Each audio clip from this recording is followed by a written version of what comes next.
Hi, everybody. This is Tisa. And this is Terry. And we are Color Collections, the host of your favorite podcast, or soon-to-be favorite podcast, Access Is. This is not an episode of the podcast, but we just wanted to talk to the people for a minute because we're all in quarantine. We've been locked inside for that rona. And so, we just want to reach out, talk to you guys, see what's up. Terry has a very interesting and extremely important public announcement for us. Terry? Looking at you guys. Okay. We're going to start off with a fact. 5G mobile networks do not spread COVID-19, aka the Rona. Can't get it from the mobile networks, okay? Who says that? The World Health Organization. Who is who? World Health Organization. They're the ones that are saying, stop it, guys. What we do want is for you guys to be informed. So that's why we're giving this to you, okay? Why are we talking about that? Because viruses cannot travel on radio waves or mobile networks. Radio waves and mobile networks, a virus is not just moving through the air on these radio waves, okay? Stop thinking that, guys. COVID-19 is spreading in many countries that don't have 5G mobile networks. So how do y'all think that it's spreading in those countries? It's not a mystery. It's because it don't spread via that. That's why. Okay, let's keep going. COVID-19 is spread through respiratory droplets when an infected person coughs, sneezes, or speaks. People can also be infected by touching a contaminated surface and then their eyes, their nose, or their mouth. That's it. So if it's these three, thank you for the visual. If it's those three ways, that means fucking COVID is not out here willy-nilly trying to attach to some radio waves. That's not how any virus works. So many different reasons why that does not work. My first question to the conspiracy people would be, why is that only one virus is riding these radio waves? Explain that. If y'all explain that to me, then I will believe you. If only that one. So we ain't had HIV riding those waves. We ain't had Ebola riding that shit. We ain't had cancer riding it. Everything is through fucking your body except for COVID. Okay. So thank you, Terry. That was great. It was informative. We appreciate you enlightening us on how electromagnetic waves work and the whole electromagnetic radiation in general. And two sciences, yes, biology and physics, they don't mesh like that. They work together, they support each other. Hospitals use both of those sciences, but the virus does not, no. The government has a lot of shit that they're doing to people, especially poor people and people of color. We need to look out for a whole lot of things. This is a whole lot of other things. Let's look out for these tangible things. Let's look out for systemic racism. Let's get some sustainable health care for everybody. Talk to me about that. Give me a conspiracy on how we can goddamn make this work. How can we all get health care? How can we get Black people tested for the Rona? Let's talk about that. Let's talk about the fact that because I have asthma, I'm predisposed to not even predisposed, excuse me. I have a higher chance of dying from the Rona if I get it because I have all these other pre-existing health conditions. We're not talking about that. We've got to talk about the things that are actively affecting us, not things that might. We are in a worldwide pandemic, and people that look like us are dying disproportionately more. That's what I'm focused on. I agree. And I implore any of the teachers, the scientists, just the people who are informed, help the kids with their science homework, because obviously it's fallen by the wayside. Because if these are the parents, who's helping the babies with the science homework? You don't even have to be a science genius because I just said informed. Yeah, we know too many teachers that you can call them. If you don't have a teacher, you can't find a teacher, let us know and we'll put you in a contact with a teacher that we know that will help you. We know enough people that will help you that we're not going to let anybody fall by the wayside if you want the help. But you got to want it. Well, thank you, Terry, for that PSA. We were joking, talking in jest, but dead serious, because it's just so dramatic. It was funny. I thought it was a joke. It was but it's caught on. We're seeing Yeah. it started with, you know, just some YouTube conspiracy theories, and now it's spread to people that you see on the news talking about the same thing. And well, it's not right. So, and if you know, go check the World Health Organization. I mean, just go back to your old science textbooks. Just find out how, you know, biology works and electromagnetic waves, and just do the research for yourself and be informed. Read video, or anyone else's video or snippet when they tell you this is what it is. Just go and find out for yourself and see how those two things work, and then how they will not work together. But thank you for that. So the point of this little video was not supposed to be about that, but that was just an urgent thing that was on our heart. So we wanted to give you guys a love offering of information about that. You're welcome. About that COVID while we're in this here quarantine. And we may have wanted an excuse to, you know, put makeup on. That's all. Here we go. But what we came to talk about was what will be your favorite book, because it is definitely one of our favorites after finally reading it, because the content was a little heavy. Terry, how did you feel? It was a very heavy read. Yeah, this was a heavy read, and it makes you uncomfortable. You get a little overwhelmed. It's a must read. It's a must read for every person. And I was suggesting the book to some other people that we know, and their question was, I mean, is it? I'm sorry. Go ahead. That we know. I was suggesting the book to some people that we know in common, that we. Oh, I didn't know. I wasn't trying to be funny. I just want to know, were these actually people we know, or you know? No, it was people from the network that were with that we. Oh, okay. So people we know. And their question was, well, is it for Black people? No, it's a must read for Black people too. And I thought it was appropriate for everyone. It is. That's what made me, you know, that's the thing, that when we talk about things or racism. Wait. I'm Black. I have to stop you. You have to tell the people what this book is. Because okay. So our book is called How to Be an Anti-Racist. And I think the title may be off-putting to some people in that they think, no, I don't need it. I'm not a racist. I'm Black. So you have to be open and receptive to learning, knowing, and growing. That was the biggest thing. Because I would absolutely say incorrectly that I was one of these people that before the book, I'm not a racist. I'm Black. I can't be racist. I would agree. People, public, family, friends. I would agree. Yes. Several chapters, several times. I was texting her like, "Hey, boo, he talking to you. Where you at in the book? Because he is talking to you. He got your number. What's happening? Did you read this part yet? Well, wait when you get there and let me know." But that's what the book does. It's supposed to. I mean, I think that as people, we always talk about, well, if you give me the information, I'm gonna learn and I'm gonna grow, and then you got to give me the facts and I'll change. Are we doing it that aggressively? Why are you this mad? I think people do. You know, people are very defensive when it comes to changing our ideas. And I think that you have to be open, and that's why I say so. Tisa was well ahead of me in the book. I think she was like 10 chapters ahead of me, and I was probably like just a couple, just a few. Like you got to the juicy part before I did, and you were like, I did. Because it was a hard read, just like Breaking Bad. People say it's slow or it starts slow, but then they think it's so amazing. I don't think it's that amazing, but so it's like that, like a slow burn, because it is heavy content. It is quite intellectual, and so it was hard to get into. But once I got into it, I was like, say so.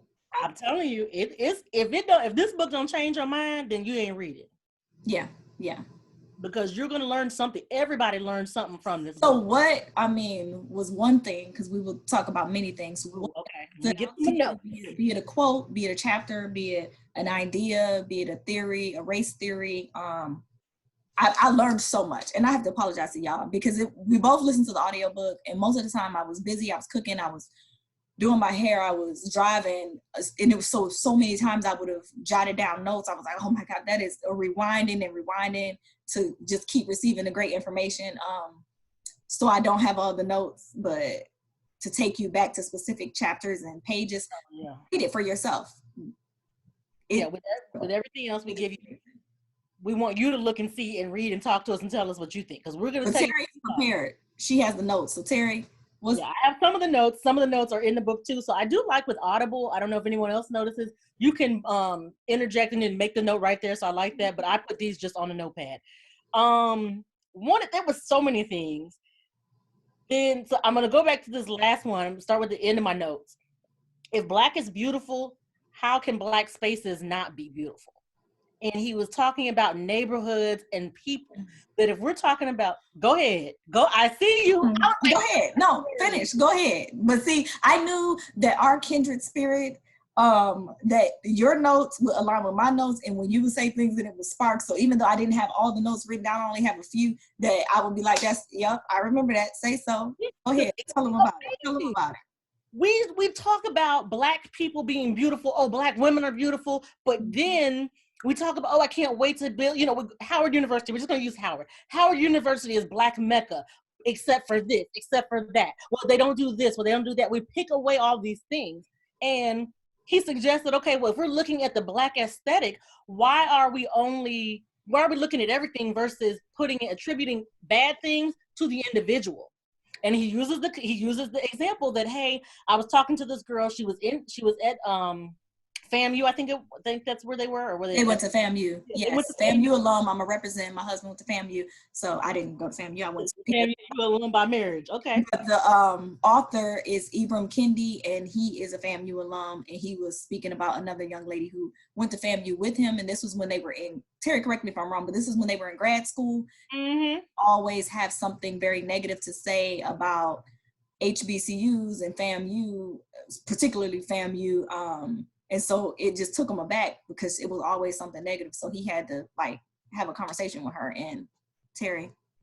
And he said, hey, why are you so pissed off about that? Well, she messed up my financial aid and I didn't get that. And he was like, all right then. But didn't you tell me how when you went to your white undergrad, they did your whole GPA wrong? Like they messed you all the way up? And he was like, so you were willing to forgive, Kate, but you weren't willing to forgive Tyrone. Karen? Were you willing to forgive Karen? Ooh, that's another word. We're going to get to that later. But that's the thing, and I can think back just to me personally. I've had bad customer service from Black businesses. I've had shit customer service from Nordstrom. If I don't come in looking a certain way, the Black people there don't typically want to help me, specifically within the Pentagon City Nordstrom. And because we're not going to get Nordstrom's as a sponsor. I'm just joking, guys. We weren't gonna get Nordstrom's as a sponsor. But one of another podcast that I love. I mean, check us out. Access is presented by Color Collections. We're on all the available platforms where you can find podcasts. But another podcast that I like by we read his book and discussed it. The comedian W. Kamau Bell. Oh yeah. So their podcast is called Politically Reactive. With him and another comedian. He's Indian. I can't think of his name right now, but they were interviewing Killer Mike, and Killer Mike said something kind of directly related to that. It reminded me of the book. He was saying, well, first, to take it back, which was a very important fact, he was saying not even to strive to go to an HBCU. It's too late. Though for some, that's what you need, and that's your opportunity to have a Black experience. But he said every Black child, at least with the current state of the world and society, you need to be at a Black school or predominantly Black school from K basically through 8 or 9 until you're about 13. And that touched my soul. And I was like, you know what? That's probably why I don't have the same kind of visceral reaction to HBCUs. It wasn't really on my radar. Not to say that it wasn't on my classmates, but it wasn't something that was on my radar because I'm from Detroit, and though it wasn't called Chocolate City, my whole experience, I went K through 12 was all Black, my neighborhood. So I had Black doctors and Black teachers and, a Black judge, and it was not uncommon for me to see Black people doing any and everything. And he was talking about having that experience so that you can see, we can be allowed to be human. You can humanize Black people and understand some are good, some are bad. You don't have to, you can go into whatever your college is as a fully whole proud, Black human being that you just happen to have to identify as Black because of the systemic racism and because of the construction of white, instead of just being human. But if you can go into it already confident, and then it doesn't necessarily need to be an HBCU, and you don't have kind of the stigma that some of us have now regarding Black businesses and all that. So Terry just reminded me of that when she got into that point. Go ahead, I'm sorry. He talks about that within the book, and how, and I'm going to take it back, and people were just, and I wonder if people were amazed when he said it in the book. Martin didn't believe that we should integrate schools. He believed every other aspect of life should be integrated, but MLK was like, nah, bro, y'all stay by yourselves, because how can people that hate you and want to see your destruction educate you? And we say that, and then he lists a plethora of statistics about Black and brown bodies and white teachers, and how these, how Black students fare with white students. And he directly goes back and forth with those correlations of how it adversely affects Black students. That this book right here needs to be something that teachers, professors, anyone that interacts with other races needs to fucking. For everybody? Anybody. Anyone that interacts with other races? Everybody? The world? Where do you live? Basically, like I was gonna say teachers, but then as I was saying, I was like, you know what, anybody. Okay, it's just good for anybody. So okay, so we got it. What's another Woo! You got me going. Well, or do you want me to go? you go, because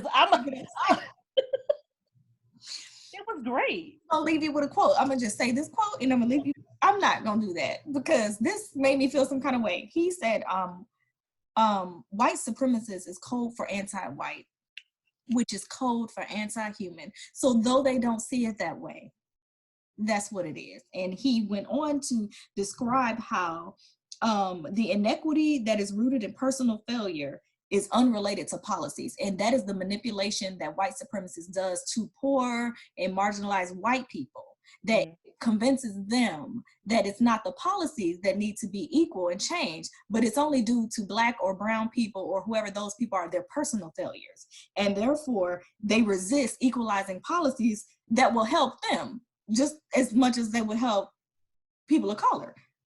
So that, that's all. Go read this book.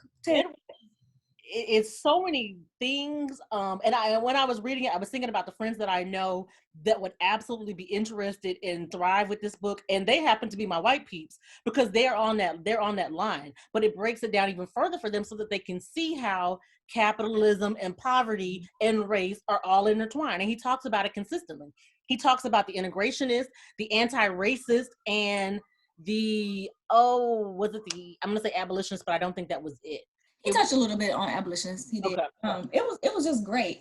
Basically, it let us know, we're all probably been racist, even if you're a Black person.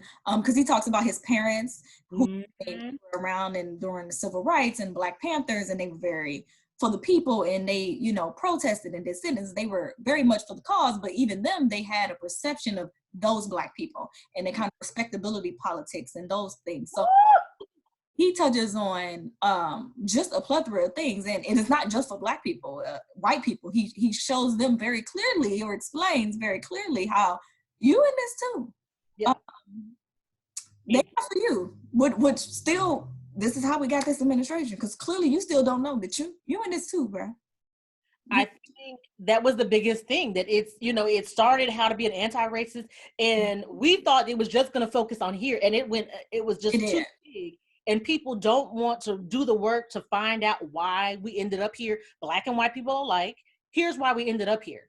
Here's why the economy is failing. All of these things are intertwined in such ways, in such convoluted ways, and he talks about capitalism and how if we really practice true capitalism, we would be outdone. We wouldn't even know what is happening, because we've never practiced that. We've always practiced capitalism under the guise of, dirty politics, under the guise of this is better than that. We've never practiced true capitalism on a fair and equal ground. So coming from that, it's going to change your mindset. I'm going to say the one thing that I was left with, and he talks about it, he continues to talk about throughout the book. You're either a racist or you're an anti-racist. Nothing else. Yeah, he did. Every chapter.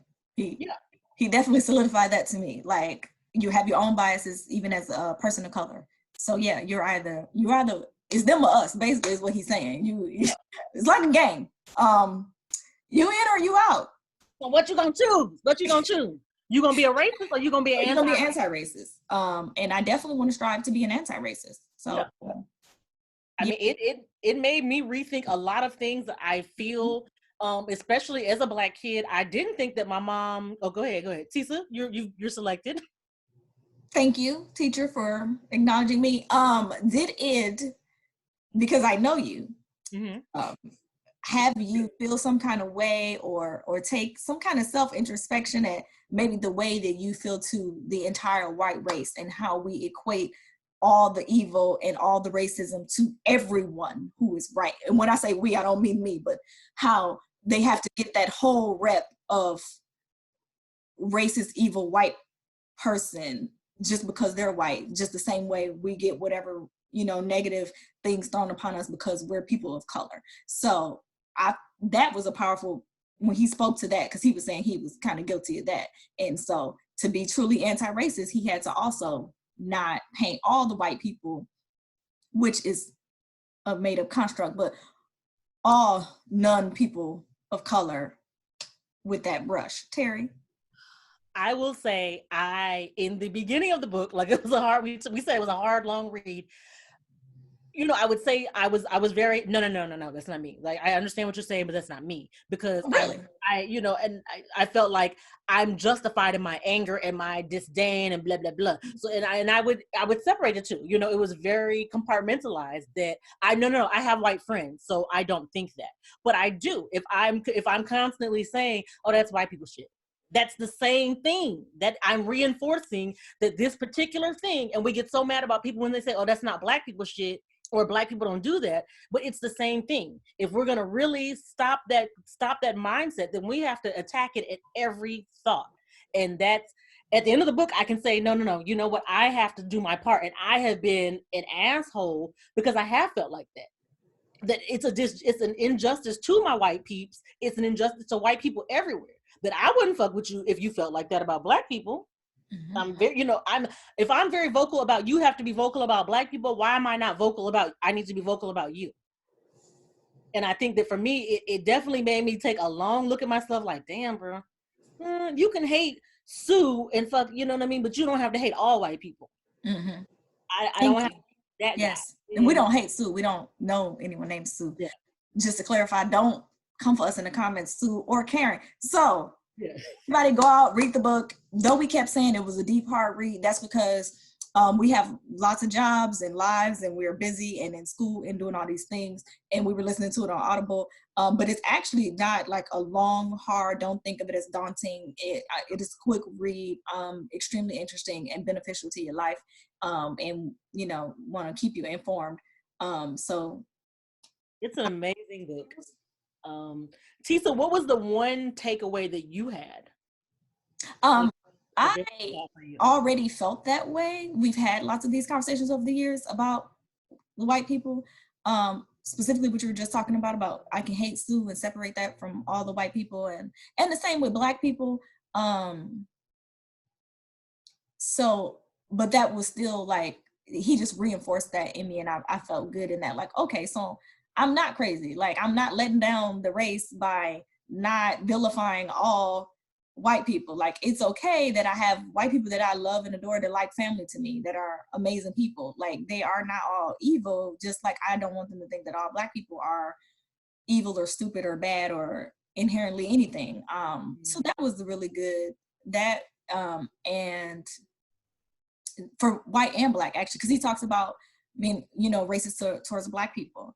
And so even as a Black person, not outward racism that we would think of, but just when we see our neighborhoods in decline and things like that, and to not be like those, Black peoples. We also the Chris Rock special, to not separate ourselves about, Black people and N-words. So that part really stuck with me as well, because you have to constantly do that, because I understand why people are where they are. Mm-hmm. And it's not a simple band-aid to put on it. I understand the systemic issues that probably go back generationally, Mm-hmm. get somebody where they are. So I'm never looking at people in my neighborhood or wherever in the city, because I live in DC. Both of us are in DC now. To be those Black people or those N words. Like I understand where it's coming from.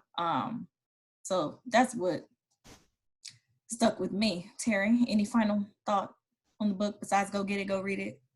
I would say that I'm going to reiterate what, like you said, I think that was the biggest thing. Like as kids, you're taught, don't go out there and embarrass the Black race. When you do something that reflects badly on all Black people. No, if I'm an asshole individually. If I'm an amazing success, I'm an amazing success individually. I do not represent my race, and we've got to stop that. We've got to deconstruct that thought within Black people. And I think that when that happens, it's going to roll around to everybody. It's not going to just be, well, I only think that about Black people. I'm going to understand that, hey, that's it about white people too. You know what? Now that you say that reminds me, I was listening to another podcast and it was they were interviewing a woman who works with the ACLU. I guess like one of the head attorneys there or whatever. And she was kind of defending how they supported the white people. I'm just gonna say they supported the white people like in Charlottesville so they could keep their permit to have their march or whatever. And we know sadly how that ended with the death of Heather Heyer and all that. So, but she was basically saying that even back during the civil rights movement and all that they have to fight for the wild racists. So that then when it comes around to a person of color or one of us, because the way the law works, which she also touched on how it's very conservative, and it is for, white men. It's not progressive and forward thinking, but basically the way it works, which I think we all kind of know, but the law is kind of centered on precedence. So if 100 years ago, Terry was allowed to walk down the street and go through the blue door, now when Tisa comes up 100 years later, we got to let her do it because we let Terry do it. So even if 100 years ago, Terry was a wild racist, they would represent these people and fight for free speech and these things so that now when MLK comes up to do it or someone, it's already a precedent in law. And so she made extremely good points because when I started listening to the interview, I was like, forget this lady and what she got to say. And no, y'all don't need to be representing these hateful, racist people, but she made an extremely good point because that's the way the law works. And sometimes you got to work the system that you're in to the best of your benefit. So when you said that for you to be an individual asshole and not all the people, and you to deconstruct that racism about white people, then that will help it to be deconstructed about Black people. Mm-hmm. I can see Sue as an individual asshole for Sue, then now that can work other people in my life, and I can expect to be seen just for me as well and not bringing the whole race of Black people with me. So sorry, that was off tangent, but no, it's right on point. Like the book had so many different points, and if the book didn't, it was amazing. It was an amazing read, and it's probably something that I will probably have to continue to go back to because we do live in a world where Trumpito is president. So I'm going to have to go back so that I can continue on this new path and stay with it. Because what I don't want to do, I want to be a good friend and a good ally to my white peeps, just like I want them to be a good ally to me. And I want to know that my race is not just thugs and, drug dealers. Like I need to continually remind myself that, and not that I need to, but that you have to see that these people, everybody has a story. It's not these people versus those people. It's me, Terry Hodge, and each individual person. So, True. Well, that is all that we have regarding how to be an anti-racist, because you're either an anti-racist or you're a racist. Choose a side. Be on the right side of history, as they say these days. And the last thing we wanted to leave you with was something that's trending on Twitter. It's probably not trending today, like earlier this week, but it caught our attention. We thought it was absolutely hilarious. The whole debate on whether Karen should be banned from Twitter, the term, calling somebody Karen, because it's derogatory and being used as a racial slur. It is not. But, and they like took a poll, didn't they, Terry? They took a vote? They did take a poll, and 96% of people said Don't ban Karen. No. They were trying to equate Karen to the N-word. Come on, Karen. Come on now. I have Karens in my family, and I feel like I should be able to say the word. I'm half Karen, so I should be able to say the K word. I have friends that are Karens, so I should be able to say the word. They say it. Music and all the popular music right now, Karens are saying Karen and the K word alike. So if Karen can say Karen, why can't I say Karen? It's just a word. I mean, it doesn't, words don't hurt. Like we learned that in elementary school. If words don't hurt, why can't we say Karen? So anyhow, Terry and I, if you followed that, if you were wondering, if you happened to catch that on Twitter, if you didn't catch it, go back because the tweets are hilarious. But Terry and I obviously both vote that we're going to keep Karen. And I'm gonna keep saying Karen. And low key, Karen, Karen ain't the only one we got. The one that you guys are aware of because of the SNL skit that Chadwick Boseman did. So Karen ain't it, but good luck. Lots. I think we should make sure we talk about on the podcast TikTok. That's causing a lot of controversy too. Yeah, good old tickety talk. Mm-hmm. Oh, and on the podcast, maybe we should talk about buying some stock in TikTok. But it's on the the Corona come ups. This is the time, guys. This is the time. Corona come ups. You can't go nowhere, so Corona come ups. That's our new hashtag. The Corona come ups. Invest. Do all the things. Refinance your home. All the things. Do all the things right now while you can. First time to go back outside. Yeah. Word on the street is those stimulus checks should be dropping in people's accounts. The first wave is Wednesday. Make sure you guys, a lot of states, we posted the link. A lot of states do have a rent, not a rent strike, but they're letting you give you a couple different options in paying your rent if you are limited on funds. So make sure you check and make sure that what your state's actual guidelines are. Use your $1,200 wisely. We don't know when this is going to end or if there'll be another stimulus check. So do not, guys, definitely be mindful of what you have coming in. Well, they can't spend it at the strip club because everything's closed. That's what you're trying to say? Like, use it wisely. What we're spending it on? Everybody's inside. The only things that's open is Home Depot and the grocery store. So unless they going to go buy some floor tile, who's wasting it? Well, sadly, I think the thing open, so never mind. The liquor stores are open. I wasn't thinking the liquor store. I was thinking open, they are open, but I was thinking don't go and purchase $500 worth of stuff on Afterpay only because you got to pay $25 to pay. Afterpay? So Afterpay is where you can go. It's layaway for now new things, but you can take your stuff home. So it's great. It's definitely a great option. That's better than layaway if I can take it home. However, if you start just balling out of control and you buying all this stuff, you done bought the new YSL makeup, Fenty, you buying a new belt, and everybody's offering this Afterpay. So now you're thinking, well, I only spent a couple $100s, but they keep taking that money out and you have no more money coming in. Now your account is negative $1,200. It presents a problem when you do start making money again and you're negative. So we do want people to be mindful of your money. Make sure you're paying your rent. Because teacher, didn't you discuss in one of our podcasts about the predatory loaning, payday loan businesses? And so that's what that sounds like. You don't want to be in that cycle and be in the negative and waste your stimulus check. And then, so go back and listen to that podcast. And yes, like Terry said, don't spend your stimulus check all in one place. And did you see the meme that I love? Well, she said it. It's on her website, the mayor of Chicago, where she was, your jump shot is whack, like stay out the parks, like no matter what you do, loved. Stay home, everybody. Stay home. Don't invite your family over. No, I can't. No, nobody can come over. No, nobody can come visit. No, I don't need to go have a little goose in action. I'm not doing No one knows what that is. No sex. Okay. If we don't live together, you don't come in this house. It does not matter if your friends, family, do not do it. We talked about it in the beginning. Okay, I don't mean to get your blood pressure up. I was just saying. Okay, guys, we're gonna go because she's getting upset. But we'll be dropping the next podcast episode very soon on all the platforms. Check us out. Access is Color Collections. Yes. Tisa. Terry. Thanks. We're out. We are out.